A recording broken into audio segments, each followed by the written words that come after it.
وسلم۔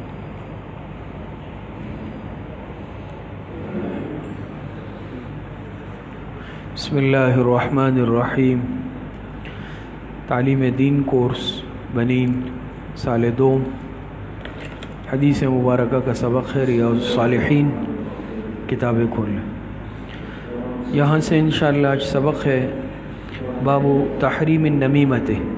ذرا باب تحریم النمیمت سے آج سبق ہے۔ نمیمہ کی حرمت کے بیان میں۔ نمیمہ کسے کہتے ہیں؟ نمیمہ کہتے ہیں چغل خوری کو، چغل خوری۔ نمیمہ کہتے ہیں چغل خوری، اردو میں ہم چغل خوری کہتے ہیں۔ چغل خوری کا کیا مطلب ہے؟ ادھر کی بات وہاں نقل کرنا، وہاں کی بات یہاں نقل کرنا فساد کی نیت سے۔ امام نووی اس کی وضاحت بھی کر رہے ہیں، دیکھیں باب تحریم النمیمت، یہ باب ہے چغل خوری کے حرام ہونے کے بیان میں۔ اب کسے کہتے ہیں نمیمہ؟ امام نووی خود وضاحت بھی فرما رہے ہیں، وہی نقل الکلام بین الناس علی جہت الافساد، کہ نمیمہ کہتے ہیں بات کو نقل کرنا، کسی کی بات کو یعنی لوگوں کی باتوں کو نقل کرنا، منتقل کرنا۔ سمجھ میں آ رہی ہے؟ لوگوں کے درمیان باتوں کو نقل کرنا، پہنچانا، علی جہت الافساد، فساد کی نیت سے، فساد پھیلانے کی نیت سے، علی جہت الافساد، افساد فساد پھیلانا، یہ نمیمہ کہلاتا ہے، یہ چغل خوری کہلاتا ہے۔ بھئی کسی سے بات سن لی، کوئی ویسے ہی بات کی کسی نے کسی سے متعلق، عام روزمرہ کی ہوتی ہے، ویسے ہی استجا کہ اس کا بھی وہ آپ کے متعلق یہ کہہ رہا تھا، وہ آپ کے متعلق یہ کہہ رہا تھا، کیا ہو گیا بھئی؟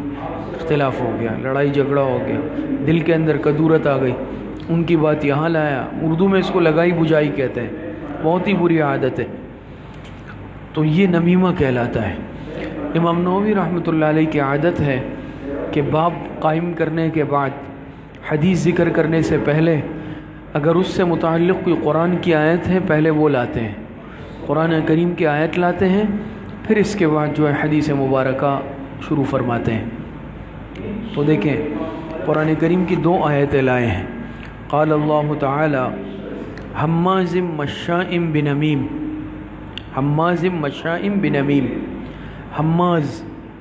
حماز کہتے ہیں غیبتیں کرنے والا، اور نمیم کہتے ہیں چغل خوری کرنے والا۔ غیبتیں کرتا ہے اور چغلیاں لگاتا پھرتا ہے، غیبتیں کرتا ہے اور چغلیاں لگاتا پھرتا ہے۔ ویسے تو قرآن کریم کی جو آیت ہے یہ کسی خاص فرد سے متعلق ہے، لیکن بہرحال اس کا مفہوم اور مطلب تو عام ہے۔ تو فرمایا حماز مشاء بنمیم، کہ غیبتیں کرتا پھرتا ہے اور لوگوں کی چغلیاں لگاتا پھرتا ہے۔ وقال تعالی، اور اسی طرح اللہ پاک کا ارشاد ہے، ما یلفظ من قول الا لدیہ رقیب عتید۔ یہ آیت آپ لوگ پیچھے بھی پڑھ چکے ہیں کہ ما یلفظ من قول، انسان کوئی بھی بات زبان سے نہیں نکالتا، الا لدیہ رقیب عتید، مگر اس کے قریب نوٹ کرنے والے تیار بیٹھے ہیں، فرشتے کرامن کاتبین۔ دو فرشتے ہیں نا، انسان کوئی بھی بات کرتا ہے، اچھی بات ہو بری بات ہو، سب نوٹ ہو رہا ہے، اور قیامت کے دن اس کے مطابق جزا اور سزا ملے گی۔ تو سب کچھ کیا ہو رہا ہے؟ سب کچھ ریکارڈ ہو رہا ہے نا، نوٹ ہو رہا ہے۔ تو اس میں چغل خوری بھی شامل ہے نا، اگر انسان کوئی چغلی کی نیت سے بات کرے گا وہ بھی وہ فرشتے نوٹ کر لیں گے، اور پھر قیامت کے دن اس پر سزا دی جائے گی، سزا ملے گی۔ بات سمجھ میں آ رہی ہے؟ ابھی حدیث مبارکہ دیکھیں۔ بسم اللہ الرحمن الرحیم۔ وعن حذیفۃ رضی اللہ عنہ قال قال رسول اللہ صلی اللہ علیہ وسلم لا يدخل الجنة نمام، متفق علیہ۔ حضرت حذیفہ رضی اللہ تعالی عنہ سے مروی ہے، وہ روایت کرتے ہیں جناب رسول اللہ صلی اللہ علیہ وسلم سے کہ بے شک جناب رسول اللہ صلی اللہ علیہ وسلم نے ارشاد فرمایا، لا يدخل الجنة نمام، نمام چغل خور کو کہتے ہیں۔ آپ علیہ السلام نے ارشاد فرمایا چغل خور جنت میں داخل نہیں ہوگا۔ ترجمہ سمجھ میں آ گیا؟ لا يدخل الجنة نمام، آپ علیہ السلام نے ارشاد فرمایا چغل خوری کرنے والا جنت میں داخل نہیں ہوگا۔ ترجمہ سمجھ آیا؟ اب یہاں ایک اشکال ہوتا ہے کہ جنت میں کیسے داخل نہیں ہوگا؟ کیا یہ مسلمان نہیں ہے؟ خلود فی النار تو کافروں کے لیے ہے نا، جہنم ابدی. تو کیا چغل خوری کرنے سے انسان ایمان سے خارج ہو جاتا ہے، کافر بن جاتا ہے؟ تو ہمارے اہل سنت والجماعت کا تو یہ عقیدہ ہے کہ چغل خوری سے یا اس طرح کے گناہوں سے انسان اسلام سے نہیں نکلتا، ایمان سے خارج نہیں ہوتا.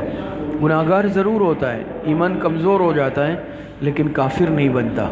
تو چغل خوری بھی گناہ ضرور ہے، سخت گناہ ہے، لیکن اس سے انسان ایمان سے خارج نہیں ہوتا، مسلمان ہی رہتا ہے. پھر جنت میں داخل نہ ہونے کا کیا مطلب ہے کہ جنت میں داخل نہیں ہوگا؟ اس کے علماء نے کئی جوابات دیے ہیں، وہ سمجھ لیں. ایک جواب اس کا یہ ہے کہ داخل نہیں ہوگا اگر یہ اس چغل خوری کو حلال سمجھ کر کرے. اسے معلوم ہے کہ یہ حرام ہے، گناہ ہے نا، لیکن وہ قصداً و ارادتاً اسے حلال سمجھ رہا ہے. اللہ پاک کی حرام کردہ چیز کو علم ہونے کے باوجود حلال سمجھ کے کر رہا ہے، یہ ایمان سے خارج ہو جائے گا، کافر ہو جائے گا. ایک تو یہ ہے کہ علم میں نہیں ہے، لا علمی کی وجہ سے جائز سمجھ رہا ہے نا. ایک یہ ہے کہ معلوم ہے کہ یہ چیز حرام ہے اور کوئی اسے پھر بھی اس کے باوجود حلال سمجھ کے کر رہا ہے، تو یہ تو کفر ہے. بات سمجھ میں آئی؟ اگر یہ اسے علم ہونے کے باوجود حلال سمجھ کے کر رہا ہے چغل خوری، اس صورت کے اندر یہ ایمان سے خارج ہو جائے گا اور پھر یقیناً یہ جنت میں کبھی داخل نہیں ہو، کیونکہ کفر کا ارتکاب کر لیا تو خلود فی النار ہے اس کے لیے. یہ جواب سمجھ میں آ گیا. دوسرا جواب علماء نے یہ لکھا ہے کہ یہ جنت میں داخل نہیں ہوگا، مطلب یہ ہے کہ یہ بغیر سزا بھگتے داخل نہیں ہوگا، یہ اس چغل خوری کی سزا بھگتے گا جہنم میں، پھر داخل ہوگا. تو یہاں جو نفی ہے نا دخول کی، مطلقاً نفی نہیں ہے، بلکہ سزا کے بعد، سزا سے پہلے دخول کی نفی ہے. بات سمجھ میں آ رہی ہے؟ یعنی داخل نہیں ہوگا مطلب یہ ہے کہ جیسے اللہ پاک ابتدا میں جنتیوں کو داخل کریں گے. اسی لیے اس کا ایک تیسرا جواب بھی ہے اس سے ملتا جلتا. تو اس میں تو یہ ہے، یہ جواب سمجھ گئے کہ داخل نہ ہونے کا مطلب کیا ہے؟ سزا بھگتے بغیر داخل نہیں ہوگا. اس چغل خوری کی سزا اس کو جہنم میں دی جائے گی، پھر داخل ہوگا. اور ایک تیسرا جواب بھی اسی دوسرے جواب سے ملتا جلتا ہے کہ دخول اولا کی نفی ہے. یہاں جو نفی ہے نا لا يدخل الجنت، کس چیز کی نفی ہے؟ دخول اولا کا مطلب یہ بالکل ابتدا کے داخلے کی نفی ہے. یعنی جیسے ہی فیصلے ہوں گے، حشر قائم ہوگا، جنت جہنم کے فیصلے ہوں گے، تو جو ابتدا میں اللہ پاک جنت میں جن کو داخل کریں گے اس کو روک دیا جائے گا. اس کا داخلہ ابتدا میں نہیں ہوگا، اس کو روک دیا جائے گا. دخول اولا کی نفی ہوگی.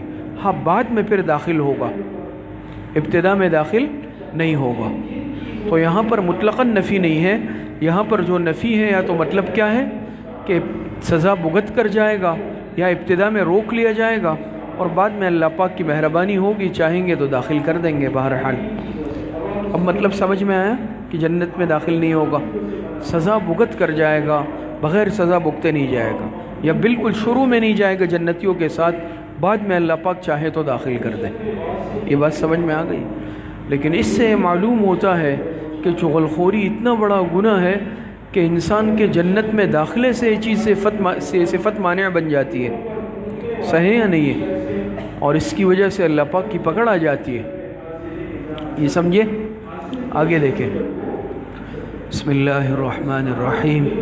وعن ابن عباس رضی اللہ عنہما ان رسول اللہ صلی اللہ علیہ وسلم مر بقبرین فقال انہما يعذبان وما يعذبان في كبير بلا انه كبير اما احدهما فكان يمشي بالنميمة واما الاخر فكان لا يستتر من بوله متفق علیہ. پہلے ترجمہ سن لیں اچھی طرح.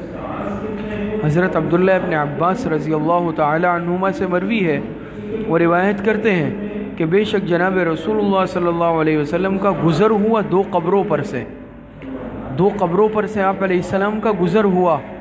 فقال، آپ علیہ السلام نے ارشاد فرمایا انہما يعذبان، ان دو قبروں والوں کو عذاب دیا جا رہا ہے، ان کو عذاب ہو رہا ہے. وما يعذبان فی کبیر، اور ان کو عذاب کسی بڑی وجہ سے نہیں دیا جا رہا. ہاں بلا انہو کبیر، نہیں بلکہ وہ گناہ بہت بڑا تھا، وہ گناہ بہت بڑا تھا. اس عبارت کا مطلب ابھی سمجھ میں آ جائے گا, ترجمہ سمجھ جاؤ. وما يعذبان فی کبیر, کسی بڑی وجہ سے عذاب نہیں دیا جا رہا تھا, نہیں. بلا انہ کبیر, حالانکہ وہ گناہ بہت بڑا تھا. وہ گناہ کیا تھا؟ وہ گناہ بہت بڑا تھا. کیا گناہ تھے ان دونوں کے؟ اما احدہما, ان دونوں میں سے جو ایک تھا قبر والا, فکان یمشی بالنمیمۃ, یہ چغلیاں لگاتا پھرتا تھا, چغل خور تھا. اس حدیث کو یہاں لائے بھی اسی لیے نا, اس میں چغل خوری کا ذکر ہے. باپ سے مناسبت سمجھ میں آئی نا. تو ایک کا کیا گناہ تھا؟ فکان یمشی بالنمیمۃ, وہ چغل خوریاں کرتا تھا, چغلیاں لگاتا پھرتا تھا. واما الاخر, اور جو دوسری قبر والا تھا, فکان لا یستتر من بولہ, وہ پیشاب کے چھینٹوں سے بچنے کا اہتمام نہیں کرتا تھا. وہ پیشاب کے چھینٹوں سے نہیں بچتا تھا, پیشاب کے قطروں سے نہیں بچتا تھا, اہتمام نہیں کرتا تھا اس کا. ترجمہ سمجھ میں آ گیا؟ سمجھ میں آ گیا سب کو ترجمہ؟ صحیح ہے. دیکھیں آپ, جناب نبی کریم صلی اللہ علیہ وسلم کا گزر 2 قبروں کے پاس سے ہوا. علماء نے لکھا یہ بقی میں تھی, یہ قبریں بقی کی قبریں تھی. آپ علیہ الصلوۃ والسلام نے فرمایا صحابہ سے کہ ان دونوں قبروں والوں کو عذاب دیا جا رہا ہے. آپ تو اللہ پاک کے پیغمبر تھے, اللہ پاک نے بذریعہ وحی بتا دیا, اور آپ پر اس قبر والوں کے حالات اللہ پاک نے کھول دیے, منکشف کر دیے. تو آپ نے فرمایا ان دونوں قبروں والوں کو عذاب ہو رہا ہے قبر میں, اور وجہ عذاب بھی بتا دی. یہ بھی بتایا کہ ان کو عذاب ہو رہا ہے, اور عذاب کی وجہ بھی بتائی. آپ علیہ السلام نے فرمایا ایک کو عذاب اس لیے دیا جا رہا ہے کہ یہ چغل خوری کا عادی تھا, یہ چغلیاں لگاتا پھرتا تھا. دوسرے کو عذاب کیوں دیا جا رہا ہے؟ دوسرے کو عذاب اس لیے دیا جا رہا ہے کہ یہ پیشاب کے قطروں سے بچنے کا اہتمام نہیں کرتا تھا. کتاب نہیں ہے؟ اچھا, پیشاب کے قطروں سے بچنے کا اہتمام نہیں کرتا تھا, تو دوسرے کا گناہ یہ تھا. یہ بات سمجھ میں آئی؟ اب دیکھیں اس میں ایک عبارت کو دیکھیں تاکہ یہ مسئلہ حل ہو جائے.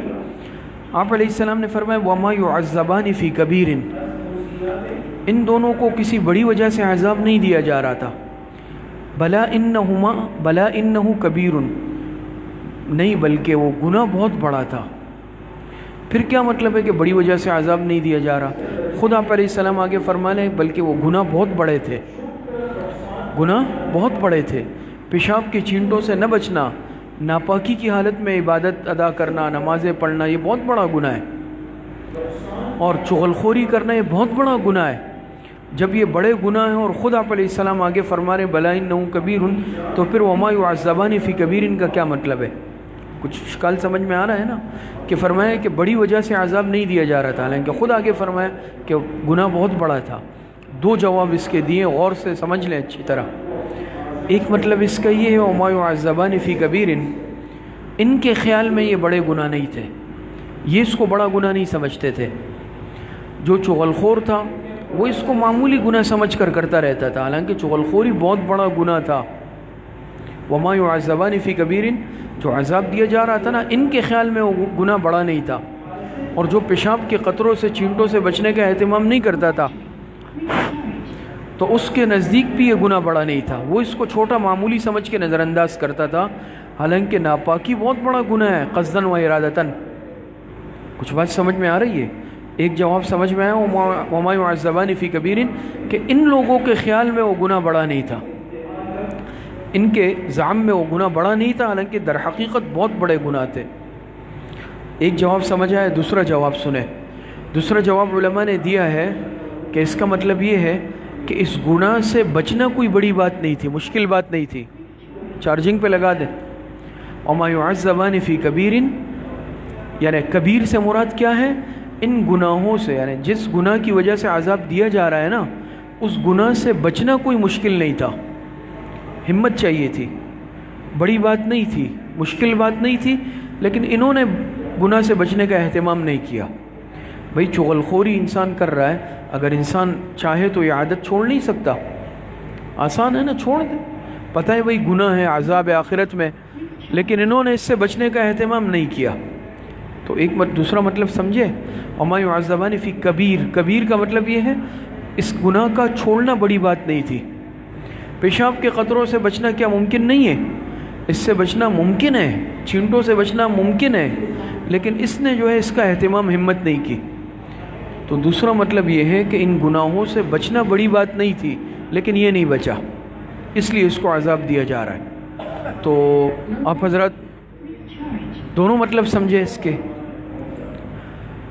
اچھا دیکھیں، تو اس سے معلوم ہوا کہ یہ دونوں گناہ بہت بڑے گناہ ہیں، اور پیشاب کے قطروں سے بچنا یہ ضروری ہے۔ کیوں بھائی؟ آگے جو اب عبادت کرنی ہے، نماز پڑھنی ہے، نماز کی صحت موقوف ہے طہارت پر۔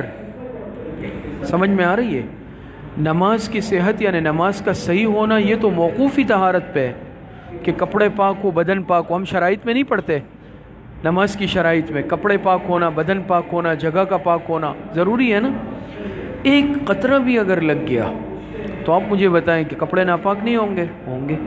پیشاب کے چھینٹوں سے بچنا ضروری ہے، پیشاب کے قطروں سے بچنا ضروری ہے، لیکن خدا نخواستہ اگر کوئی اس میں غفلت دکھاتا ہے کہ چلے بھائی جیسے فارغ ہوا چلو بھائی جلدی سے کھڑے ہو جاؤ اور کپڑے پہن کر جلدی سے وضو کر لو، اور یاد رکھیں یہ بہت اہم مسئلہ ہے، اہم معاملہ ہے، کیونکہ اگر ایک قطرہ بھی بعد میں قطرہ آ گیا، وہ قطرہ اگر شلوار پہ لگ گیا، کپڑوں پہ لگ گیا، تو یہ تو کپڑے ناپاک ہو گئے، پھر آپ جتنی بھی نمازیں پڑھیں ایک بھی قبول نہیں ہوگی، ادا نہیں ہوگی، اور وہ نمازیں آپ کتنی خشوع و خضوع سے پڑھ لیں، 100 رکعتیں پڑھ لیں، ایک بھی قبول نہیں ہوگی۔ ایسا ہے یا نہیں؟ بدن پہ لگ گیا پیشاب کا قطرہ، جسم پہ لگ گیا، کپڑوں پہ لگ گیا، تو یہ تو نماز ساری عبادت اسی پہ موقوف ہے، اور نماز سب سے اہم عبادت ہے جو کہ موقوف ہے جس کی صحت طہارت پر، یہ بہت اہم چیز ہے۔ لیکن خدا نخواستہ اگر اس سے بچنے کا اہتمام نہ کیا جائے، خدا نخواستہ اس سے بچنے کا اہتمام نہ کیا جائے، اور انسان پاکی ناپاکی کا خیال نہ رکھے، قطروں سے بچنے کا خیال نہ کرے، اسی حالت میں تو وہ تو گناہ بھی ہے، عبادت کے ساتھ مذاق بھی ہے، اور اللہ پاک کی ناراضگی کو دعوت دینا بھی ہے۔ تو اس سے بہت زیادہ انسان اہتمام کرے، چاہے وقت لگ جائے۔ بعض دفعہ بھئی آگے وہ نماز کا وقت ہو گیا، جماعت کھڑی ہو گئی، انسان جلدی جلدی فارغ ہو کے کھڑا، مسئلہ جلدی کا نہیں ہے، مسئلہ ہے کہ پھر نماز کا کیا ہوگا۔ تو چاہے وقت لگ رہا ہے، لیکن بہرحال انسان اچھی طرح اطمینان کرے، پانی استعمال کرے، ٹشو استعمال کر لے، اور خوب اہتمام کر لے، لیکن یہ کہ عبادت صحیح ہو جائے۔ اور دوسرے جو اصل باب سے مناسبت ہے کہ چغلخوری کا عادی تھا اور قبر میں عذاب دیا جا رہا ہے، معلوم ہوا کہ چغلخوری کا گناہ یہ قبر میں ہی پکڑ کا باعث بن جاتا ہے، قبر میں ہی پکڑ کا باعث بن جاتا ہے، تو اس گناہ کو معمولی نہ سمجھا جائے۔ اور آج اگر ہم معاشرے میں دیکھ لیں تو زیادہ تر جو آپس کے اختلافات، لڑائی جھگڑوں کا باعث جو چیز بنتی ہے وہ یہ چغلخوری ہوتی ہے۔ اب ظاہری بات ہے اگر چھوٹی موٹی بات ہے، لیکن اگر ضروری تو نہیں ہے نا کہ ہر بات ہر ایک تک پہنچائی جائے، اور ظاہری بات ہے انسان جب کوئی بات سنتا ہے اس کے لازمی اثر پڑتا ہے اس پر، مزاج پر، کہ بھئی اس نے یہ بات کیوں کی، دل کے اندر جو ہے کیا ہے، کدورت پیدا ہو جاتی ہے، نفرتیں پیدا ہو جاتی ہے، تو اس چیزوں سے بچنا یہ ضروری ہے۔ آگے دیکھیں، بسم اللہ الرحمن الرحیم۔ وعن ابن مسعود رضی اللہ عنہ ان النبی صلی اللہ علیہ وسلم قال الا انبئکم ما العزہ هي النمیمة القالة بین الناس، رواہ مسلم۔ حضرت عبداللہ ابن مسعود رضی اللہ تعالی عنہ سے مروی ہے، حضرت عبداللہ ابن مسعود رضی اللہ تعالی عنہ سے مروی ہے، وہ روایت کرتے ہیں کہ بے شک جناب نبی کریم صلی اللہ علیہ وسلم نے ارشاد فرمایا، الا انبئکم ما العزہ، کیا میں تمہیں نہ بتاؤں، عزہ کسے کہتے ہیں، عزہ عین ضاد ہا، سمجھ میں آ رہی؟ آپ علیہ السلام نے فرمایا کیا میں تمہیں نہ بتاؤں کہ عزہ کسے کہتے ہیں، عزہ کسے کہتے ہیں، کیا مطلب ہے عزہ کا؟ پھر خود آپ علیہ السلام نے فرمایا ہی النمیمۃ، پھر خود آپ علیہ السلام نے ارشاد فرمایا ہی النمیمۃ، ہی النمیمۃ، عزف کہتے ہیں نمیمہ کو، عزف کسے کہتے ہیں؟ نمیمہ کو کہتے ہیں۔ نمیمہ کسے کہتے ہیں اس کا مطلب بھی آپ علیہ السلام نے فرمایا القالۃ بین الناس، لوگوں کے درمیان باتیں ادھر ادھر پہنچانا، لوگوں کے مابین باتوں کو ادھر ادھر پہنچانا، اسے نمیمہ کہتے ہیں۔ اور جو ہے عزو کو نمیمہ کہتے ہیں، اور نمیمہ کسے کہتے ہیں؟ لوگوں کی باتیں ادھر ادھر پہنچانا، القالۃ بین الناس، لوگوں کے درمیان باتوں کو ادھر ادھر پہنچانا، یہ نمیمہ ہے، یہ چغل خوری ہے۔ تو چغل خوری یہ اتنی بڑی صفت ہے، یہ اتنی بری صفت ہے کہ اس کی وجہ سے انسان قبر میں بھی پکڑ میں آ جاتا ہے، آخرت میں بھی پکڑ میں آئے گا، اور بعض مرتبہ اللہ پاک دنیا میں بھی پکڑ فرما دیتے ہیں۔ جو انسان اس بری عادت کا شکار ہوتا ہے تو اللہ پاک زندگی میں ہی اسے ذلت سے دوچار کر دیتے ہیں، کوئی اچھی زندگی اس کی نہیں گزرتی پھر۔ کیوں؟ شریعت اور دین کا مزاج ہے کہ شریعت نے آپس کے اتحاد کو پسند کیا ہے، اللہ پاک نے، حضور علیہ السلام نے، دین نے، شریعت نے جوڑ کو پسند کیا، توڑ کو پسند نہیں کیا، اتحاد کو پسند کیا، اختلاف کو پسند نہیں کیا، آپس کی محبتوں کو پسند کیا، نفرتوں کو ناپسند کیا۔ اور یہ وہ چیز ہے چغل خوری کہ یہ نفرت کو جو ہے پیدا کرتی ہے، توڑ پیدا کرتی ہے، اختلاف پیدا کرتی ہے، انتشار پیدا کرتی ہے۔ جو چیزیں شریعت میں ناپسندیدہ ہے تو یہ صفت شریعت میں کتنی ناپسندیدہ ہوگی کہ جس کی وجہ سے سب اختلافات، انتشار، توڑ، یہ چیزیں پیدا ہو رہی ہے۔ بات سمجھ میں آ رہی ہے؟ تو چغل خوری کو اسی لیے ناپسند کیا گیا۔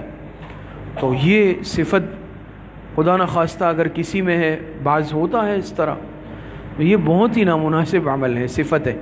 بعض تو شاید اس کو اپنا فرض منصبی سمجھتے ہیں کہ چلو بھئی اب ادھر کی ادھر، ادھر کی ادھر پہنچاؤ، اب چھوٹی سی بات سن لی اور فوراً اپنا فرض منصبی سمجھا کہ میں یہ بات جا کے اس صاحب تک اب پہنچا دوں۔ خواتین میں تو یہ مرض بہت ہی زیادہ ہوتا ہے۔ اور پھر بعض دفعہ یہ کہ بھئی یہاں اس گھر میں جانا ہوا، یہاں کی بات دوسرے گھر جانا ہوا، وہاں پہنچائے، وہاں کی بات تیسری جگہ، تیسری کی چوتھی جگہ۔ تو یہ بہت نامناسب عمل ہے۔ صبح میں نے بنات کے سبق میں بھی عرض کیا کہ بعض دفعہ ایسا ہوتا ہے بھئی خواتین نے اپنے ماں باپ کے گھر جانا ہے، اب جو شوہر کی گھر کی چھوٹی چھوٹی باتیں وہ ماں باپ کے گھر پہنچا دیں، ماں باپ کے گھر کی چھوٹی چھوٹی باتیں شوہر کے گھر، آپس میں دونوں خاندانوں میں اختلاف پیدا ہو گیا، نفرتیں پیدا ہو گئی۔ تو بہرحال اس طرح کا کوئی بھی عمل یہ مناسب نہیں ہے کہ انسان اب چھوٹی چھوٹی باتوں کو، اس کو جو ہے ادھر سے ادھر پہنچائے۔ ہم عام طور پہ اسے لگائی بجھائی کہتے ہیں نا، یہ بہت ہی بری صفت ہے اور شریعت میں سخت ناپسندیدہ ہے۔ اور دیکھیں عذاب قبر کا باقاعدہ جو ہے یہ باعث بن رہی ہے، پکڑ کا باعث بن رہی ہے نا، بات سمجھ میں آ رہی ہے؟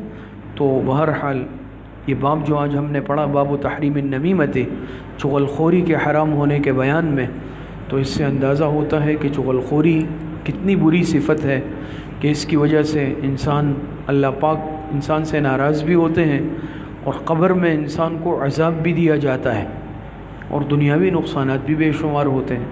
انسان نفرتوں کا باعث بنتا ہے، توڑ کا باعث بنتا ہے۔ اسی لیے انسان ان بری صفات سے مکمل طور پر اجتناب کرے۔ اللہ پاک صحیح عمل کی توفیق نصیب فرمائے۔